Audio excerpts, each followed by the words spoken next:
कंगना रनौत पर हिमाचल के कांग्रेस कैंडिडेट विक्रमादित्य सिंह की मां प्रतिभा सिंह के विवादित बयान को लेकर पूर्व मुख्यमंत्री उमा भारती का बयान सामने आया है। उनका कहना है कि मुझे लगता है कि जिनके खिलाफ ये बोली है वे बहुत समर्थ हैं इन बातों का जवाब देने के लिए कि उनको किसी प्रोटेक्शन की ज़रूरत नहीं है। कंगना रनौत को किसी प्रोटेक्शन की ज़रूरत नहीं है। महिला शक्ति पर विवादित भाषा का उपयोग किए जाने के सवाल पर उमा भारती ने कहा, यह तो कांग्रेस का चरित्र है, महिला विरोधी। उन्होंने महिलाओं के टुकड़े टुकड़े करके भट्टियों में भुना है। आप भूल गए क्या इस बात को? जब भट्टियों में भुना गया था, जब नैना सहानी कांड हुआ था, ये यहाँ पर भी जिंदा जला दिया गया था और उसमें जो स्वयं यहाँ के पूर्व मुख्यमंत्री हैं कांग्रेस के, उसमें उनके भाई का सबका हाथ माना गया था। वो कांग्रेस की नेत्री थी जिसको आग लगा दी गई। कांग्रेस लगा रही थी या आग लगा दी गई, वो आज तक नहीं खुल पाया। तो इसका तो चरित्र ही महिला विरोधी है, इसलिए ऐसी बातें बोलेंगी।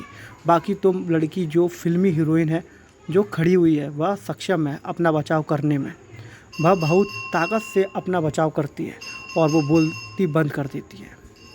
करते हुए एक रैली को संबोधित करते हुए कहा है, कंगना रनौत के लिए जो बीजेपी कैंडिडेट है हसीन परी है, वोटों में तब्दील नहीं कर पाएंगी, लोगों को जुटा कर पा रही है 1.5 मुझे लगता है कि जिनके खिलाफ वो बोली हैं वो इतनी समर्थ है इन बातों का जवाब देने के लिए कि उसको किसी प्रोटेक्शन की ज़रूरत नहीं है। लेकिन महिला वो जो लड़ रही है चुनाव, क्या नाम बताया, कंगना, उनको किसी प्रोटेक्शन की ज़रूरत नहीं। पान खाए होने से वो टपक रहा है।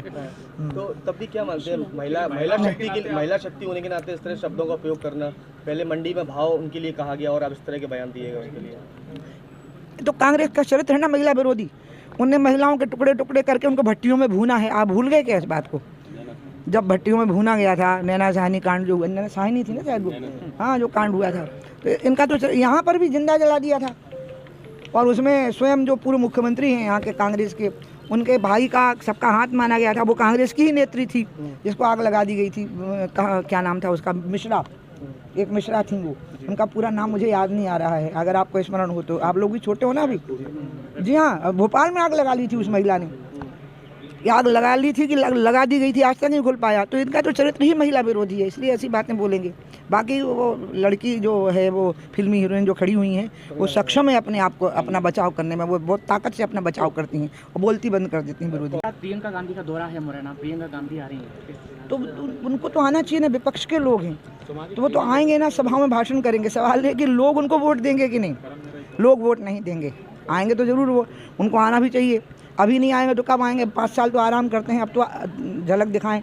तो राहुल आवे, प्रियंका आवे, सोनिया जी आवे, कोई भी आवे, इससे लोगों को कोई फर्क नहीं पड़ने वाला है ना। वोट तो बीजेपी को ही मिल रहा है। प्रियंका गांधी जी बार बार कह रही हैं कि उनकी मां का मंगलसूत्र जो है भारत की स्वतंत्रता के लिए, भारत की सुरक्षा के लिए चला गया था। कारगिल में इतने जवान शहीद हुए हैं। राजीव गांधी जी की शहादत को हम भूल नहीं सकते, इंदिरा जी की शहादत को भी हम नहीं भूल सकते। लेकिन राजीव और इंदिरा गांधी की शहादत पर प्रियंका और राहुल राजनीति करें, ये बहुत शर्मनाक है। वो पूरे देश के लिए शहीद थे। हम सारे देश के लोग इस बात के लिए दुखी थे, इंदिरा जी की शहादत पर भी और राजीव जी की शहादत पर भी। हम सब उनको मानते हैं कि देश के लिए शहीद हुए, लेकिन उस शहादत पर वोट मांगना, उस पर राजनीति करना, ये दोनों भाई बहन के लिए शर्मनाक है। एक सवाल यह है कि आप हमेशा अवैध उत्खनन के खिलाफ रही हैं। एदल सिंह कंसाना है, मंत्री हैं, उन्होंने मुरैना में कल कहा है कि अगर ट्रैक्टर ट्रॉली पकड़ते हैं तो आप मुझे फ़ोन करो, मैं छुड़वाऊंगा हमारी, लेकिन कैसी भी जीत दिलवा दी। मेरी एदल सिंह से एक बार बात हुई थी। एदल सिंह मेरे घर ही आ गए थे इस विषय पर बात करने। तो उन्होंने जो अपना पक्ष रखा था, उसके बाद मैंने उनको कहा था कि आप ये देखिए कि जनमानस को परेशानी ना हो और नदी का जो अविरल प्रवाह है वो नहीं टूटना चाहिए। और एक बात मैंने कलेक्टर को भी कही थी।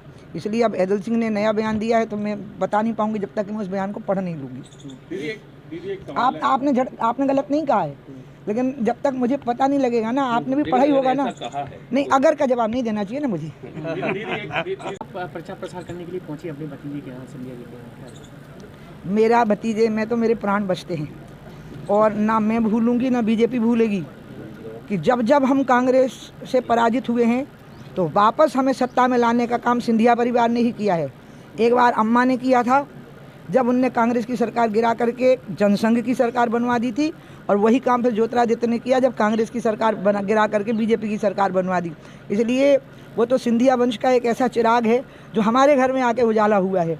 और मैं तो उनके साथ मतलब आप समझ लीजिए कि वो मुझे सबसे प्राण प्रिय भतीजा है मेरा। लेकिन भोपाल में एक जो घटना हुई है, अब वो चुनाव जीतेंगे, वो बहुत सरल और विनम्र हैं।